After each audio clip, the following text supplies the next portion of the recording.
Hi all, welcome to round about case YouTube channel. எல்லாரும் எப்படி இருக்கீங்க? நல்லா இருக்கீங்களா? ஒவ்வொரு நாளும் ஒவ்வொரு கோயிலை பத்தி டீட்டெயிலா இந்த சேனல்ல பார்த்துட்டு வரோம். இன்னைக்கு நம்ம பார்க்க போற திருக்கோவில் திருவாரூர் மாவட்டம் திருக்கண்ணமங்கை எனும் ஊரில் உள்ள அருள்மிகு பக்தவச்சல பெருமாள் திருக்கோவில். இந்த கோயிலை பத்தி டீட்டெயிலா தெரிஞ்சுக்கலாமா? பெருமாளின் மங்களாசாசனம் பெற்ற 108 திவ்ய தேசங்களில் இது 16வது திவ்ய தேசம் ஆகும். இத்தல பெருமாள் தரிசனம் கண்டவர்கள் வருணன், ரோமசமுனி, 30 முக்கோடி தேவர்கள். இங்குள்ள கருடாழ்வார் நின்ற கோலத்தில் பிரம்மாண்டமாக அருள்பாலிக்கிறார். திருமணத்தின் தடை உள்ளவர்கள், குழந்தை பாக்கியம் வேண்டுபவர்கள், வேலை வேண்டுபவர்கள், நினைத்தது நடக்க வேண்டுபவர்கள் இவரை வலம் வந்து வழிபாடு செய்கிறார்கள். பெருமாளின் 108 திருப்பதிகளில் ஒன்று இது. ஒரு தலத்திற்கு இருக்க வேண்டிய விமானம், ஆரண்யம், மண்டபம், தீர்த்தம், கஷேத்திரம், நதி, நகரம் என்ற 7 லட்சணங்களும் அமையப்பெற்றதால் சப்த புண்ணிய கஷேத்திரம், சப்தாமிருத கஷேத்திரம் என்ற பெயர் பெற்றது இந்த தலம். இத்தலத்தில் நடந்த திருமகள் திருமணத்தை காண தேவர்கள் கூட்டம் கூட்டமாக வந்து குவிந்ததோடு எப்போதும் இந்த திருக்கோலத்தை கண்டுகொண்டே இருக்க வேண்டும் என நினைத்தார்கள். எனவே தேனீக்கள் வடிவமெடுத்து கூடு கட்டி அதில் இருந்து கொண்டு தினமும் பெருமாளின் தரிசனம் கண்டு மகிழ்கிறார்கள். இன்றும் கூட தாயார் சன்னதியில் வலது புறத்தில் ஒரு தேன்கூடு உள்ளது. இந்த தேன்கூடு எவ்வளவு காலமாக உள்ளது என்பது யாருக்கும் தெரியாது. இந்த தேனீக்கள் பக்தர்களை ஒன்றும் செய்வதில்லை. பெருமாளின் 108 திருப்பதிகளில் இது ஒரு அற்புதமாகும். மோட்சம் வேண்டுபவர்கள் ஒரு இரவு மட்டும் இங்கு தங்கினால் போதும் என்பது நம்பிக்கை. பக்தர்களுக்காக ஆவி போல வேகமாக வந்து அருள் பாலிப்பதால் பக்தராவி என்றாகி பக்தராவி என பெயர் பெற்றார் பெருமாள். இத்தல பெருமாள் உட்பல விமானத்தின் கீழ் அருள் பாலிக்கிறார். சிவபெருமான் 4 உருவம் எடுத்து இத்தலத்தில் 4 திசைகளையும் காத்து வருகிறார்.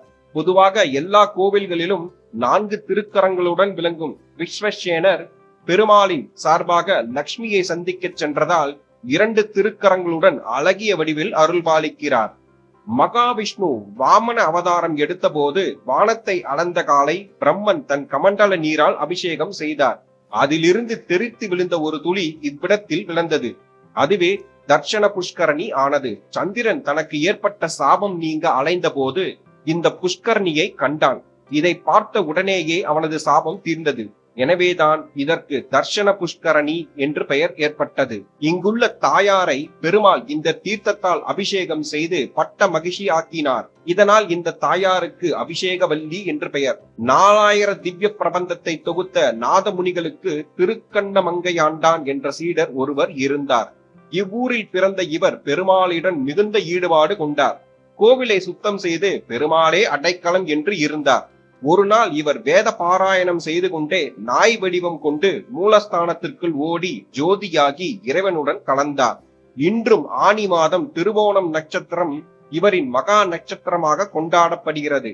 இவரது பெயரே இவ்வூருக்கும் நிலைத்து விட்டது. இக்கோவிலின் தல வரலாறை பார்ப்போம். பார்க்கடலை கடைந்த போது அதிலிருந்து கற்பக விருட்சம், காமதேனு ஆகியவை தோன்றியது. இறுதியில் மகாலட்சுமி வெளிப்பட்டாள். முதலில் அவள் பெருமாளின் அழகிய தோற்றத்தை கண்டாள். அதை மனதில் நிறுத்தி இத்தலம் வந்து பெருமாளை அடைய தவம் இருந்தாள். திருமகள் தவம் இருக்கும் விஷயமறிந்த பெருமாள் தனது மெய்க்காவலரான விஸ்வசேனரிடம் முகூர்த்த நாள் குறித்து தரச் சொன்னார். பின் லட்சுமிக்கு காட்சி தந்து 30 முக்கோடி தேவர்கள் புடைசூழ பெருமாள் இங்கு வந்து லட்சுமியை திருமணம் செய்தார். பெருமாள் தன் பார்க்கடலை விட்டு வெளியே வந்து இங்கிருந்த லட்சுமியை திருமணம் செய்ததால் பெருமாளுக்கு பெரும்புறக்கடல் என்ற திருநாமம் ஏற்பட்டது. லக்ஷ்மி இங்கு தவம் செய்ததால் இத்தலத்திற்கு லக்ஷ்மி வனம் என்ற பெயரும், இங்கேயே திருமணம் நடந்ததால் கிருஷ்ணமங்கல கஷேத்திரம் என்ற பெயரும் ஏற்பட்டது. இக்கோவிலின் மூலவர் பக்தவச்சல பெருமாள், பக்தராவி பெருமாள், உற்சவர் பெரும்புறக்கடல், தாயார் கண்ணமங்கை நாயகி அபிஷேக வல்லி, தலவிருச்சம் மகிழமரம், தீர்த்தம் தர்ஷன புஷ்கரணி. புராண பெயர் லக்ஷ்மி வனம். இப்போது இருக்கும் பெயர் திருக்கண்ணமங்கை.